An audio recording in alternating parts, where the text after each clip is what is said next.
Hi, I'm Sarah from The Upcoming. An absolute pleasure to be able to speak to you today. And of course, we're getting geared up for the final season of Working Moms to hit our screens. But I guess for the uninitiated, how would you describe, just off the bat, what they can expect if they watch Working Moms? So the show is basically about, can women have it all? Can they balance equal, like prioritize work, prioritize being a new mother, and highlighting the struggles within that, and that motherhood is not always fun. It's not always easy. Yeah, and I think most narratives, well, before this show, I mean, 7 years ago started, most narratives of motherhood was just that it's all picture perfect. So this really shook things up. And what can you tell us specifically about the character you play? So her name is Rosie. She works, so Kate Foster, who's plays by Catherine Reitman, creator, showrunner of the show, works. So she's going back to work, works in a PR firm. Rosie starts off as her little assistant, and grows throughout the series, throughout the seasons, becomes a designer. And then where we left off in season 6, she becomes partner. So I guess, what can people expect more broadly from season 7, and knowing, of course, it's going to be the final season, but in particular from Rosie, because Yeah. obviously this is kind of her moment to shine in a way, and she's like really stepping up to the plate and being given this Yeah. extra responsibility. Yeah, it's the first time we see Rosie not being, she has more confidence this year, not being so the underdog. There's definitely power dynamics are shifting in the firm. It's the first time she has agency. She has the confidence that she has opinions that matter, and she pushes for those against Kate's opinions. So there's a lot of those funny power dynamics between them, that are obviously explored through comedy. And I was reading that Catherine was sort of saying, like, not to toot your guy's own horn, but she thinks that this is the best season. Yeah. How do you feel about it? And I guess it's always hard, so exciting that you've gotten this far, but always sad as well to think of something ending. So what are your reflections on it so far? Definitely bittersweet. I think we're so blessed to have a series to last 7 years. It's such a great run. But then at the same time, you don't want to push shows too far. You want to end them on a good note, that you're happy with the story. So if Catherine thinks it's the best season ever, I totally agree. I think it's so strong. Just to see all these women's journeys come so far in almost a decade. But it's very sentimental to me because I think it was the start of my career, starting this show, and watching myself grow and watching my character grow side by side is a very special, magical thing. So I will miss it deeply, but I'm very proud of the work that we got to do. And kind of taking a step back, I mean, thinking about when the show was first conceived. I mean, it's incredible to believe that it sort of wasn't really picked up in the US. I believe, like Right. Yeah. from the first scripts or the pilot or whatever. And perhaps that sort of shows that even through programs like this, we are kind of pushing boundaries and realizing. I mean, I think one of the comments was that it was too niche, and it's actually, is this the niche thing? Women trying to juggle, motherhood or the prospect Yeah. of motherhood and working. So what do you think about that? And why do you think there was that initial resistance? I think that's always the case. I think people are always afraid of new shows, especially 7 years ago, or 8 years ago, I guess, when it was in its first creation. I don't think that changes. I think people are always afraid to take risks, and this was a risk back then. And they think that no one's going to watch it, only mothers are going to watch it, but that's not the case at all. Like, the audience is so broad, everyone enjoys it, everyone finds humor in it. It's just a reflection of real life. It's not just about motherhood, and it covers so much and so many bases that I think everyone can connect to it and have fun and be touched by it. So I think that's just part of the biz, you know, like people are always going to say, no, it's not going to do well. And you just keep fighting for a network to pick it up, or you just keep fighting because you know in your heart, like Catherine knew, like this is a great show and a great idea and it needs to be on the air. Do you think it's also a slight reflection? I don't know. I guess there are those nuanced differences between different countries and how things are going to be received. Do you think Mhm. there's a different vibe in Canada than there might be in the US? And, you know, I guess there's something different again over here in the UK of what they deem to be sort of mainstream or acceptable or will be popular, you know? Totally. Yeah, I totally agree. I do feel like Canada is a little more reserved. So it's shocking to me that Canada was the one that picked it up. But I think they, you know, they loved Catherine's work, and her father is a very prominent figure in this country. And they just saw something special in it. So they went with it. And I'm so grateful because it's such like to have it come out of Canada is such a big thing. It's so special, and I'm so like nationally proud of that. You know, because so many great things come out of the US. I think they really dominate the entertainment industry. So this is very exciting that it started here first, you know.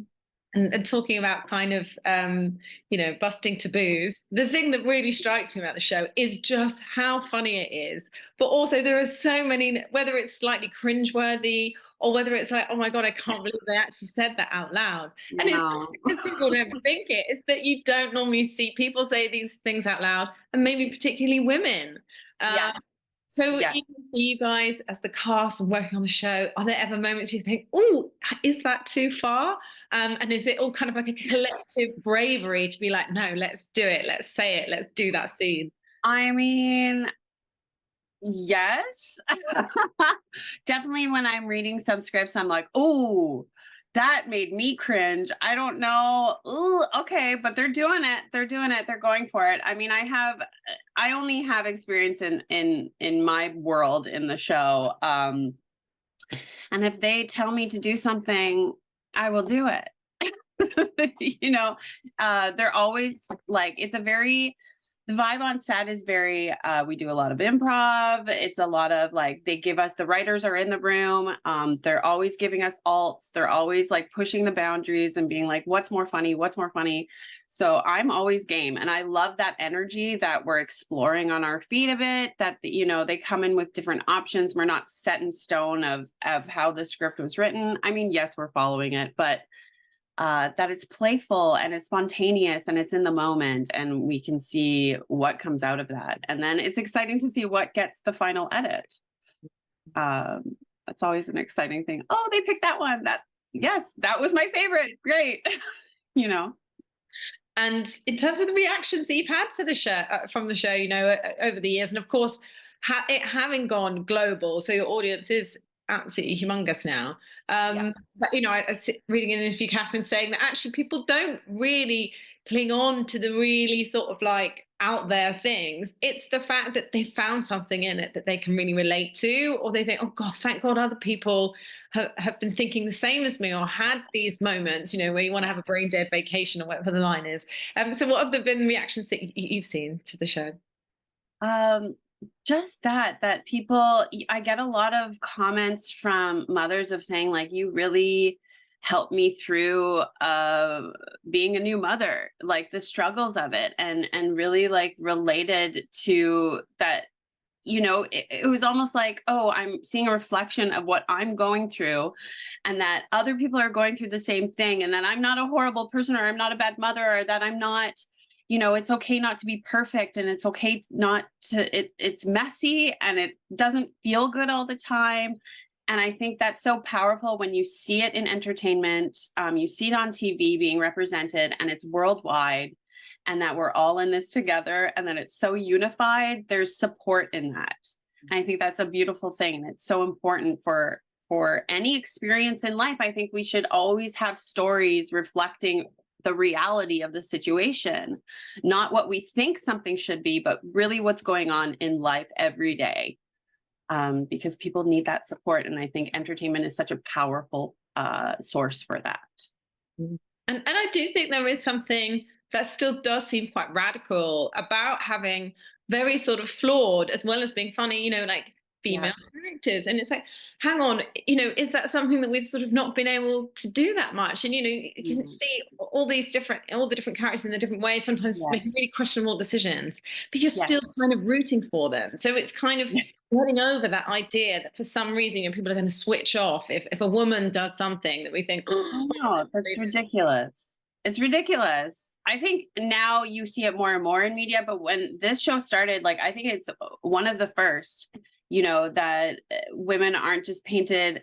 I mean, I forget what season, but we did like a mock opening of like the 50s housewife, just like highlighting how stupid that is. And that, oh, sorry, my puppy here wants my attention. And that just, yeah, I feel like women need to be seen flawed. You can't put us on a pedestal. We're human, we're equal. Because humans are flawed. I think, yeah, it's just reflecting reality of the situation and not pretending that we are this picture perfect perception of, I don't know, of what men think we are. Like, I don't even know. Like, what is that? Because women don't think that about each other, or at least I don't think we do. So where did that concept come from? And that we're breaking that concept, and that we're all struggling, we're all real. And it's beautiful to be messy. It's beautiful to be ugly. It's beautiful to make mistakes and to struggle. And just to come, obviously we were mentioning there about Catherine herself. I mean, she is kind of a superwoman in lots of Yes. ways. The fact that she's kind of, I mean, she's a mum herself. That was where like kind of the initial inspiration came from for the show. And then she's kind of show running, writing, starring in it. I mean, what is it like working with her? And she's just, I mean, I imagine she's naturally funny as well. Oh, hilarious. Like it makes me cry laugh every day. It's so crazy watching her work. Like I mean, all my scenes are with her. So I will, and she'll 90% of the time is also directing the scene. Or, she still has that director hat on, still thinking of the bigger picture. So I'm in a scene with her and she's doing perfect takes, take after take, coverage is on her. So camera's on her and I'm just I'm there with her, but I can watch, and just, I can see her brain is split in half. It's like her actor brain, she's performing, her takes are so good, so nuanced. And then also she's like thinking about the bigger picture always. She's always being like, what else do I need? What other option do I need? What alt do I need? And she's giving those take after take after take, and she just like rolls with it. I've learned so much from her and watching her work.